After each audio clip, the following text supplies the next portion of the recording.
Que responsabilidade, hein? Uma série aí de 7 sermões, né? Sobrou para o irmão Luiz aqui fazer o fechamento. Quantos irmãos assistiram todas as séries? Jesus, o grande eu sou. Hã? Só o Cipriano? Esse negócio de séries é o negócio do momento aí para o pessoal que gosta, né, de assistir aí esses vídeos, filmes, essas coisas aí. Não sei como é que denomina isso, mas eu sei de muitos irmãos aqui que já assistiram várias, dos mais variados gêneros, né? E isso está em moda. E eu vejo as pessoas comentando, não vê a hora de chegar em casa para terminar de assistir aquela série. Às vezes um que passa na televisão aí durante um mês, 2 meses, eles assistem aí em uma semana, em 3 dias. E uma série tão curta como essa, né? 7 tópicos apenas, poucos irmãos assistiram a todos. Eu creio que aqueles que não assistiram perderam muito, porque foi de grande ensinamento para todos nós, né? Nós começamos no dia 7 de janeiro com o irmão Selemani falando sobre Jesus, o pão da vida, né? O nome da série é O Grande Jesus, o Grande Eu Sou. Então ela começou no dia 7, com o Selemani falando sobre Jesus, eu sou o pão da vida, né? Depois do dia 14, pela manhã, o pastor Bruno falou sobre Jesus, a luz do mundo. À noite, o pastor Bruno falou sobre a porta das ovelhas. No dia 21, pela manhã, a irmã Luciene falou sobre Jesus, o bom pastor.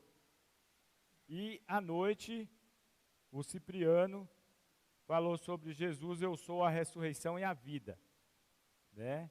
E hoje pela manhã, o irmão Jonas, né, trouxe a mensagem sobre Jesus, eu sou o caminho, a verdade e a vida.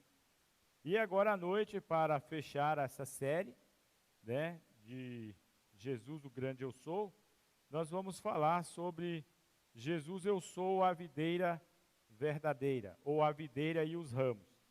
Quem sabe aqui o que é uma videira? O que é uma videira?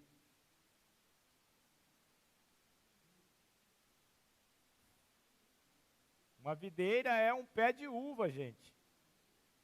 Né? A parreira já é o conjunto de várias videiras, né? Ou uma vinha.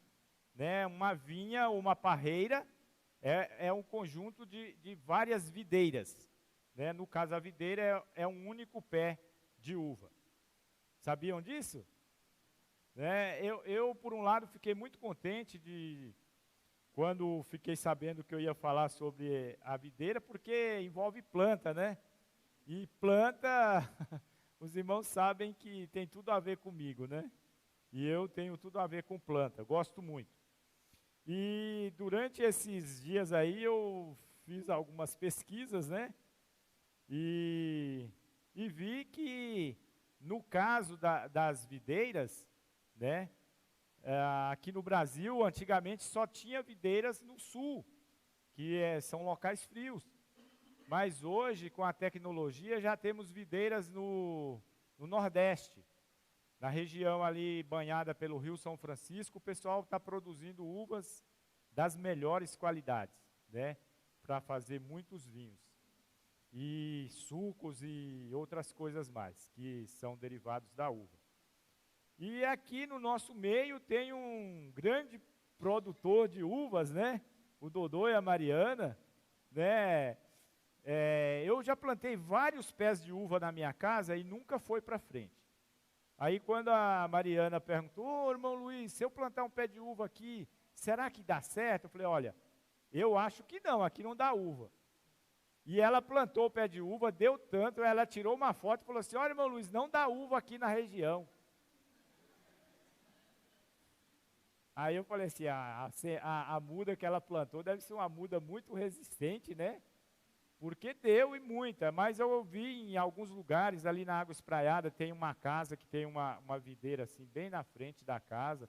Eles fazem questão de amarrar e deixar bonitinho, assim, quando tem os cachos, eles podam, tiram as folhas e deixam só os cachos pendurados assim. Dá bastante, não sei se dá saborosa, se dá doce, né?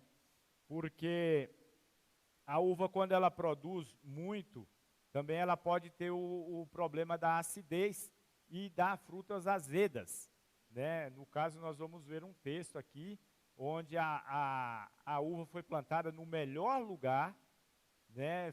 Foi feito o melhor preparo do terreno, mas quando deram as uvas eram azedas, não serviam para nada. Né? E isso é uma metáfora, né, usada lá no livro de Isaías, para chamar a atenção do povo de Israel. Né?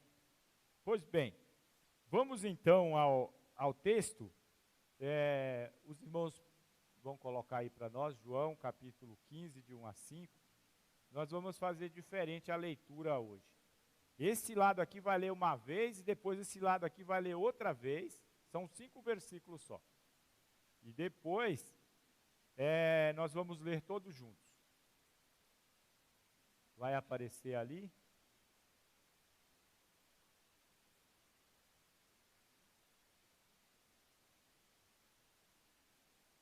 Foi? Primeiro, os irmãos da minha direita vão ler o texto. Podem começar.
Agora vamos ficar de pé, vamos ler todos juntos numa só voz. É só acompanhar aqui no telão que vai ficar uma leitura bem legal. Vamos lá? Eu sou a videira verdadeira e meu pai é o agricultor. Todo ramo que, estando em mim, não dá fruto, ele corta. E todo o que dá fruto, ele poda, para que dê mais fruto ainda. Vocês já estão limpos pela palavra que tenho falado. Permaneçam em mim, e eu permanecerei em vocês. Nenhum ramo pode dar fruto por si mesmo, se não permanecer na videira. Vocês também não podem dar frutos, se não permanecerem em mim. Eu sou a videira, vocês são os ramos. Se alguém permanecer em mim e eu nele, esse dará muito fruto, pois sem mim vocês não podem fazer coisa alguma. Oremos. Senhor Deus, nosso Pai, nós te louvamos, nós te agradecemos pela tua palavra e por ter à nossa frente, Senhor, algo tão significativo para nós, onde o Senhor se coloca como sendo a videira e nos dá o privilégio de sermos ramos dessa videira verdadeira, Senhor. E estando em Ti, Senhor, como videira verdadeira, nós como fruto, como ramos, podemos nos frutificar. Nós Te louvamos, Te agradecemos por cada vida aqui presente, cada família aqui representada. Que a Tua palavra, Senhor, alcance cada coração nessa noite e que o nosso momento aqui seja verdadeiramente um culto racional ao Senhor. Nós Te louvamos, nós Te agradecemos por tudo, em nome de Jesus. Amém. Podem se sentar, irmãos. Como eu disse aos irmãos, é uma grande responsabilidade para mim. Os irmãos verão, que eu não tenho a retórica nem o conhecimento teológico do pastor Bruno e do Cipriano, dos irmãos que já pregaram, mas dentro dos meus conhecimentos e daquilo que o Senhor colocou no meu coração, eu quero compartilhar com os irmãos.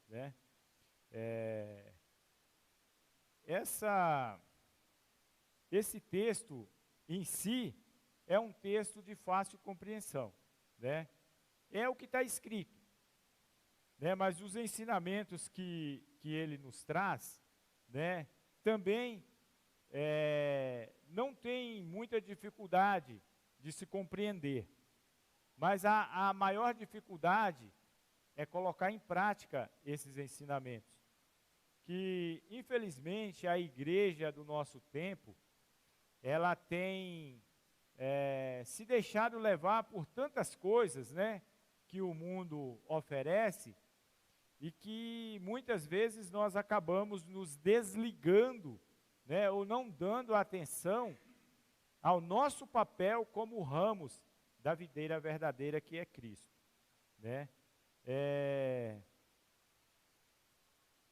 Algumas pessoas estudiosas colocam esse texto de João como uma parábola.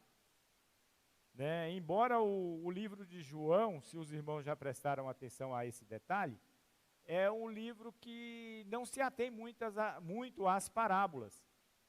Apenas 2 textos de João são considerados parábola, que é Jesus o bom pastor, de João capítulo 10, e esse texto de João capítulo 15, a videira e os ramos. E mesmo assim alguns ainda contestam. Falam que é apenas uma alegoria.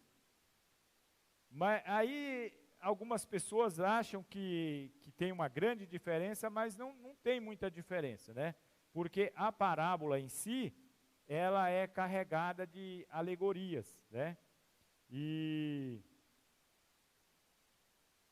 a parábola geralmente é uma narrativa curta, alegórica, que transmite mensagem indireta por meio de comparação ou analogia.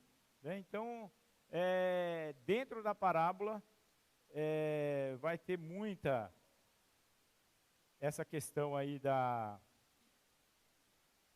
das alegorias. E algumas pessoas atribuem a questão da alegoria, eu só estou falando isso aqui como se fosse um parêntese, só para que os irmãos entendam essa questão, porque João ele não se ateve muito às parábolas, e por qual o motivo principal de tudo isso. No caso das alegorias, elas são frequentemente encontradas, por exemplo, nos ditos populares. Tem uma bastante interessante que o pessoal usa aqui no Brasil, inclusive até com uma certa maldade, que eles dizem assim, em rio que tem piranha, na jacaré nada de costa. Outra bastante falada é aquela do gato, gato escaldado tem medo de água fria. Isso é os textos mais conhecidos como alegoria. E a parábola ela transmite um ensinamento mais profundo e é mais voltado para aquilo que os ouvintes conhecem. Né? Se nós analisarmos as parábolas de Jesus e para quem ele estava falando, ele usava somente coisas que eram bem conhecidas dos seus ouvintes, né? Usava essa coisa conhecida para que o seu ensino chegasse de uma forma mais compreensiva aos ouvidos dos seus ouvintes, né? E por que, né, que eu estou falando isso? Nos evangelhos sinóticos, por exemplo, Mateus, Marcos e Lucas, eles narram várias parábolas, né? Só Lucas, ele tem no seu livro 34 parábolas, né? E Marcos e Mateus repetem algumas, né, que são narradas por Lucas. E no caso de João, nenhuma que é narrada lá dos 3 evangelhos é narrada no Evangelho de João. Mateus, ele, por exemplo, escreveu visando os hebreus, né? Tanto é que ele faz ele narra ali uma genealogia para provar de onde Jesus veio e por que o povo hebreu tinha que crer em Jesus como Messias, como Salvador, né? No caso de Marcos, ele escreveu visando alcançar os romanos. E Lucas, né, escreveu visando alcançar os gregos, né, que era o povo, né, tido como a elite da época, né, os conhecedores, detentores do conhecimento, da ciência, né? E já João, ele escreveu visando alcançar a mim e a você. Glória a Deus por isso, né? Tanto é que o livro de João é um livro mais teológico e ele concentra concentra o seu foco na pessoa de Cristo já mais em Jerusalém, né? Às vezes ele narra alguns episódios, mas se você notar bem, ele já começa o seu ministério ali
tem uma orquídea lá que estava cheia de botões. Só que como ela estava abafada pelos ramos lá, não sei se foi lesma, se foi formiga, alguma coisa, foi lá e roeu todos os botões que estava para abrir as flores. Imaginem como eu fiquei quando eu vi aqueles botões todos comidos. Né? É um ano para dar uma flor. E quando vem o botão, você fala assim, agora ela vai abrir, vai lá o bichinho lá e come. Né? Eu imagino a tristeza de Deus conosco, né? Quando é para a gente fazer algo para o reino, para o conjunto, né, dos cristãos, e a gente acaba se deixando ser comido aí por uma formiga, né? Sendo sugado por um pulgão. Né? Isso aí é como o texto é uma parábola que usa algumas analogias, né? Exatamente. Hoje eu vi, por exemplo, uma entrevista de um técnico aí de um time de futebol, ele falando que tinha que lubrificar as engrenagens, né? Apertar alguns parafusos, né? Dando aí uma ideia de que o time precisa ser ajustado da melhor forma possível para entrar em forma para disputar os campeonatos que terão esse ano, né? Não é diferente conosco, né? Muitas vezes nós precisamos dar uma lubrificada aí na nossa mente, né? Com o estudo da palavra, algum livro paralelo que possa nos ajudar a entender, buscando conhecimento com pessoas mais estudiosas como o Cipriano, o pastor Bruno, né? E tantos outros. Porque é assim que a gente vai crescer. E a videira está à disposição para que nós, os ramos, né, possamos nos alimentar dela para dar frutos. A maioria das vezes nós não damos frutos porque nós não estamos nos alimentando corretamente da videira verdadeira. Infelizmente eu digo isso para a vergonha nossa, irmãos. Esses dias um amigo de infância, que eu não falo com ele já há muitos anos, ele me mandou um vídeo de um pastor, desses pastores aí conceituados, já um ancião, e esse ancião falava assim, olha, Jesus não vai ter igreja para vir buscar. Eu falei, caramba, forte isso. Ele falou assim, porque os crentes de hoje em dia estão se deixando levar por muitas coisas que não condiz com o verdadeiro cristão. Né? E ele falou assim, que infelizmente os crentes de hoje vivem mais com medo, mais preocupados e com medo de ir para o inferno do que têm a certeza de que irão para o céu com Jesus Cristo. E analisando bem, irmãos, não é que ele tem razão? Né? Muitas vezes você pergunta para um cristão aí, e aí, você tem certeza que vai para o céu? Ele titubia para dar uma resposta. Né? Mas isso é garantido na palavra de Deus. Né? O próprio João escreve lá no capítulo 3, né? Ele diz, porque Deus amou o mundo de tal maneira que deu o seu Filho unigênito, para que todo aquele que nele crê, não pereça, mas tenha a vida eterna. A vida eterna é o quê? Salvação, céu, presença de Deus, para que todo aquele que nele crê, não pereça, mas tenha a vida eterna. E muitos crentes com medo de ir para o inferno. Será que estão ligados à videira verdadeira? Infelizmente, isso é uma grande realidade. Só que Jesus vem buscar a sua igreja. Mesmo que seja um ou dois cristãos verdadeiros que estão ligados à videira, ele vem buscar, porque essa é a promessa dele. ele voltará para buscar a sua noiva, né? Que é a igreja, né? E a palavra dele mesmo, ele mesmo disse, né? Que nem as portas do inferno prevalecerão contra a igreja dele, né? Pode ser que tenha uma meia dúzia aqui, tem mais meia dúzia em outro lugar, 2 em outro, 50 em outro, mesmo que seja um, ele vem para buscar a sua igreja. Prosseguindo.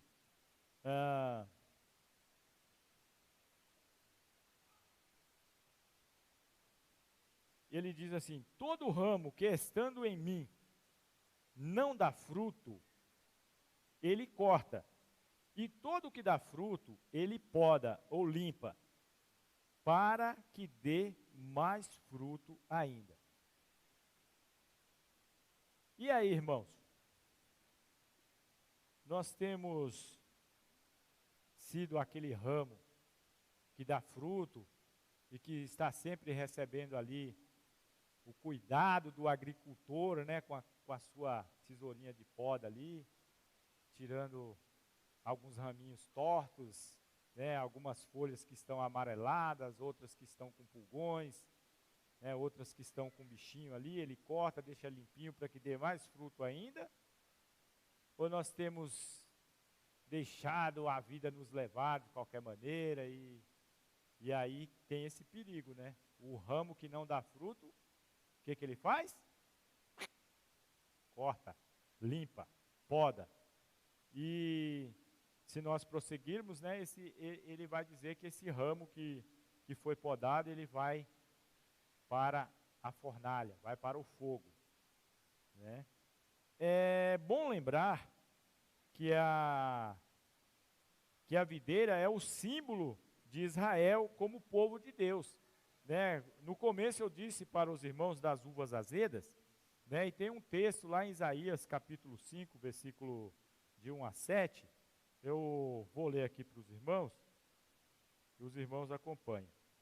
Diz assim, o título é A Canção da Vinha.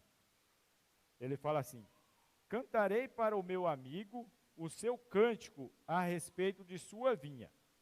Meu amigo tinha uma vinha na encosta de uma terra, de uma fértil colina.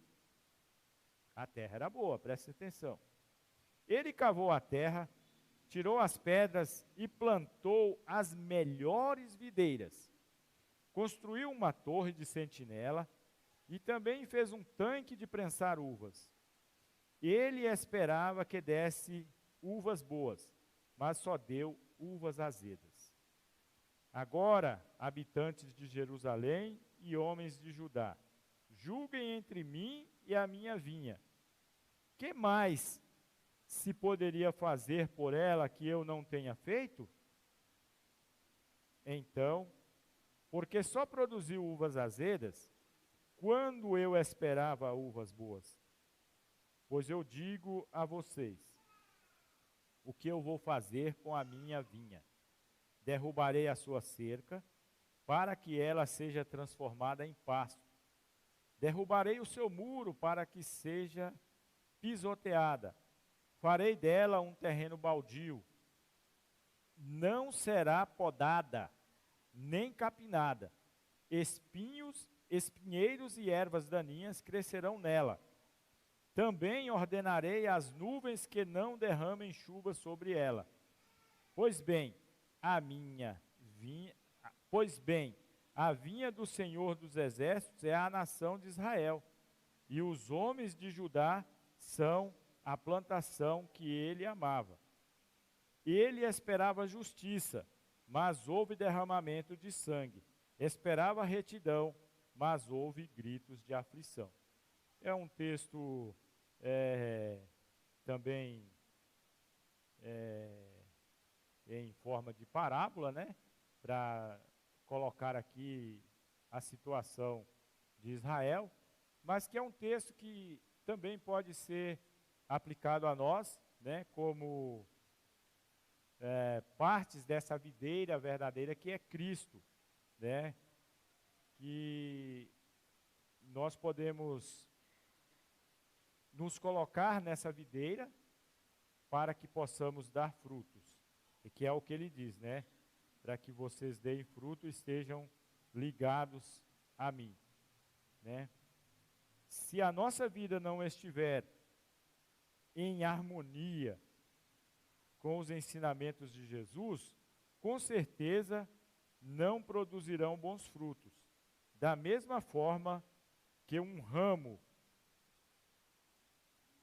arrancado da videira não produzirá fruto algum, né? Então, a permanência depende da obediência aos mandamentos de Cristo.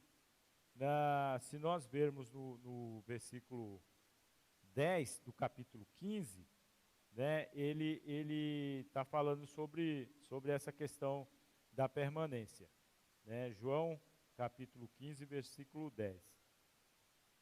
Vamos ver lá.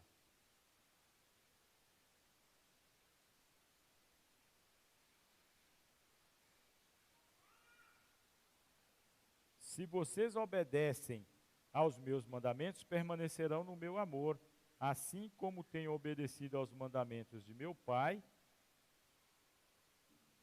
e em seu amor permaneço, né? Então a questão é permanecer no amor de Cristo para ter uma vida frutífera.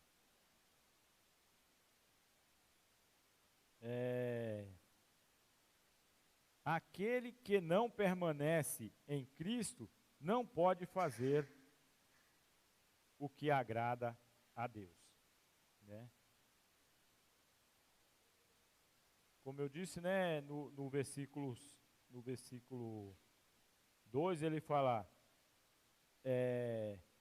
todo ramo que dá fruto, ele poda, né, para que dê mais fruto ainda, sinônimo de limpeza. Logo na sequência, o próprio Jesus afirma que aqueles que ouvem as palavras, né, já estão limpos, porém é preciso a permanência em Cristo, né? E dentro dessa questão do frutificar, quais seriam os frutos? Como sabemos se estamos nos frutificando?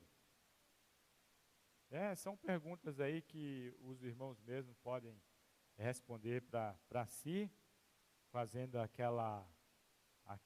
aquele autoexame, né, da sua consciência, e ver se realmente você tem dado fruto, que tipo de fruto você tem dado, e como saber se tem dado fruto, né?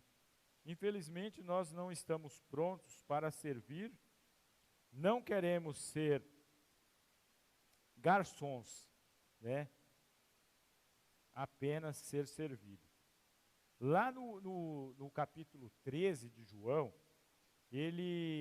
João narra um episódio em que Jesus lava os pés dos discípulos, né? E no final lá ele fala assim, olha, vocês me chamam de mestre e na verdade eu sou.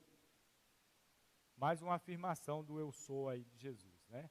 E ele fala assim, eu sendo mestre, fiz isso para que vocês tenham isso como um exemplo, porque na verdade aquele que não está pronto para servir, né, não está pronto para ser meu discípulo, né?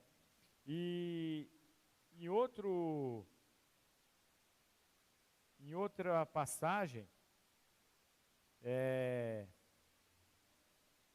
me parece que em Mateus, capítulo 20, versículo 23 ou 28, uma coisa assim, o próprio Senhor Jesus fala que ele, como filho do homem, não veio para ser servido, mas para servir, né?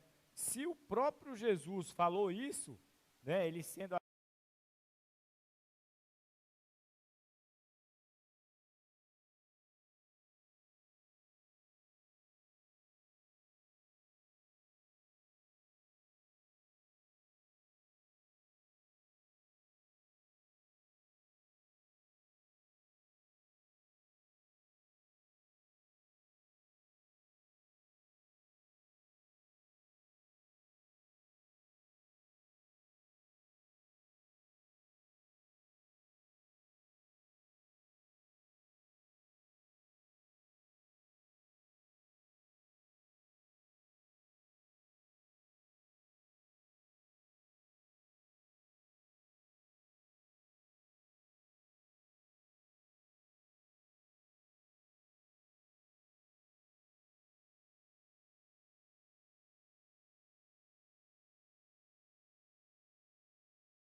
quero ser influencer digital. Né? Não sabe nem o que é ainda, mas quer ser. Por quê? Né? A ostentação, né? E as pessoas ganham dinheiro muito fácil, né? Tá lá achando que está arrebentando, mas você vai ver essa pessoa por dentro é oca, vazia, sem nada, né? Não conhece nada de Deus, infelizmente. Às vezes você perde aí o tempo inteiro aí vendo vídeos nas redes sociais, vendo Facebook, não sei o que mais. Já tem tanta rede aí que eu não sei nem o que é. Às vezes a pessoa fala um negócio desse aí, eu falo assim, o que é isso? É de comer? Não, é uma nova rede social aí que saiu aí, tá bombando. Eu não consigo usar nem o WhatsApp direito, né?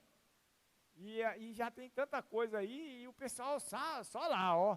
E aí você olha para a pessoa está assim, conversando com você. As pessoas comendo lá no refeitório, lá na empresa, gente. É uma garfada, tem hora que ele esquece e coloca o celular na boca achando que é o garfo. De tão fissurado que o pessoal está nessa questão aí de rede social, né? Muita coisa das redes sociais são excelentes para nós, mas infelizmente tem pessoas que estão precisando até de tratamento, porque não pode ficar sem o celular um minuto. O negócio fez, pip, já, opa, chegou mensagem. Né? Esquece de tudo que está do seu lado. Muita gente cai no buraco, né? Será que são esses os frutos que nós, como cristãos, estamos dando e estamos passando essa genética aí para os nossos filhos continuar produzindo? É algo assim para a gente parar, pensar, raciocinar, né? E fazer aquilo que o apóstolo Paulo disse, né? Remindo o tempo, porque os dias são maus, né? E infelizmente nós estamos indo por caminhos que infelizmente não vamos dar frutos bons. Podemos dar muitos frutos, mas como a exemplo da videira lá, que foi plantada num terreno fértil, foi bem cuidada, adubada, podada na época certa, bonitinho, mas aí deu uvas azedas. E qual foi o seu fim? Abandonada, tornou um terreno baldio, sendo pisada por tudo, sua cerca foi derrubada, seu muro, enfim. É isso que nós queremos para nós, como ramos da videira verdadeira? Jesus está colocando-se à disposição, né? E nós precisamos nos unir a essa videira. Às vezes eu fico analisando essa questão dos enxertos que são feitos, né? E até passou uma novela certa vez em que eram 2 plantadores de uvas, né?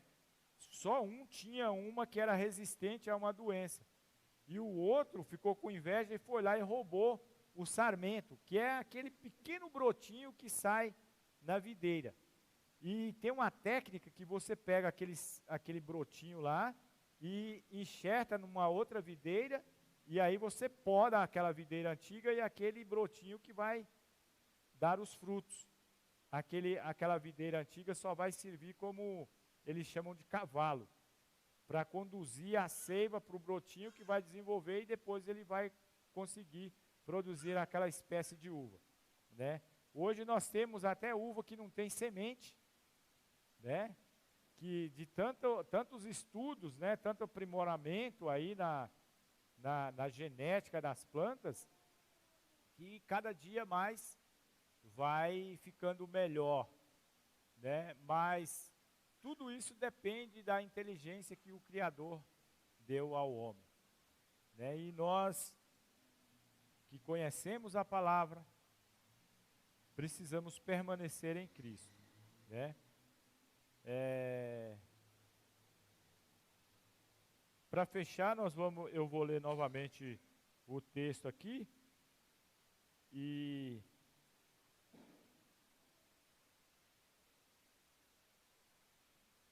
João, capítulo 15, de 1. Nós lemos 2 vezes no começo, eu vou ler mais uma vez, e os irmãos inculquem, né, na mente esse texto. Eu acredito que muitos vão refletir, vão pensar seriamente a partir de agora nessa questão de você como ramo da videira verdadeira. Eu sou a videira verdadeira, meu pai é o agricultor.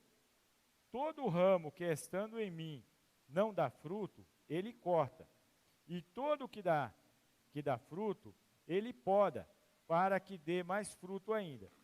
Vocês já estão limpos pela palavra que tenho falado. Permaneçam em mim, e eu permanecerei em vocês. Nenhum ramo pode dar fruto de si mesmo, se não permanecer na videira. Vocês também não podem dar fruto se não permanecerem em mim. Eu sou a videira verdadeira, vocês são os ramos. Se alguém permanecer em mim e eu nele, esse dará muito fruto, pois sem mim vocês não podem fazer coisa alguma. Então, fechando aqui no versículo 3, no versículo 17 do capítulo 13, ele fala assim: agora que vocês sabem estas coisas, felizes serão se as praticarem. Amém? Vamos nos colocar de pé, vamos orar. E depois da oração, os irmãos da equipe de louvor estarão levando um louvor a Deus, juntamente com todos nós. Senhor nosso Deus, nós te louvamos, nós te agradecemos pela tua palavra que é rica, que é eficaz, que é mais penetrante que qualquer espada de 2 gumes, a ponto de dividir juntas e medulas e de esquadrinhar o mais íntimo do nosso coração, Senhor. Obrigado, Senhor, pela tua palavra. Obrigado porque o Senhor tem falado a nós, especialmente como o Senhor falou comigo, Deus, nessa série Jesus, o grande eu sou. Obrigado, Senhor, por esta escolha e pelos ensinamentos que essa série nos trouxe. Que possamos, ó Deus, por meio dos ensinamentos aprendidos aqui, aplicar isso em nossa vida para que possamos frutificar, Senhor, para que possamos permanecer firmes, unidos à videira verdadeira que é Cristo, e assim crescermos a cada dia na graça, no conhecimento do nosso Senhor e Salvador Jesus, e também, Senhor, crescermos em comunhão, em amor uns para com os outros, em dedicação à obra do Senhor, em tirarmos tempo, Senhor, para cativar as amizades, para conhecer mais os nossos irmãos que estão do nosso lado, nosso colega de trabalho, os nossos colegas das escolas, das faculdades, os nossos vizinhos, Senhor, que muitas vezes nem sequer conhecemos. Ajuda-nos, Senhor, a olhar as pessoas como pessoas que necessitam de salvação, pessoas que necessitam de uma palavra amiga, pessoas, ó Deus, que nós possamos nos aproximar e estender a mão, possamos amar, Senhor, assim como o Senhor nos amou, a ponto de dar a sua própria vida por nós. Nós te louvamos, Senhor, e te pedimos que ao final o Senhor nos leve em paz, nos dê uma boa noite, e que o nosso culto, ó Deus, continue, que não acabe aqui o nosso culto, mas que ele continue, que até o próximo dia que voltarmos aqui estejamos cultuando, que a nossa vida, Senhor, seja de incessante oração, como nos ensina a tua palavra, e de culto contínuo, de louvor e de adoração ao Senhor por meio da nossa vida, das nossas atitudes, do nosso comportamento, da nossa vida, Senhor, que ela seja realmente o transparecer da luz de Cristo, e que cada um de nós, Senhor, possa compartilhar a mensagem que ouvimos nessa noite com outra pessoa do nosso convívio que não tem o conhecimento de Ti, Senhor, e que assim essa mensagem possa se multiplicar e atingir o maior número possível, Senhor. Nós te louvamos, nós te agradecemos por tudo, em nome de Jesus, o nosso Salvador. Amém.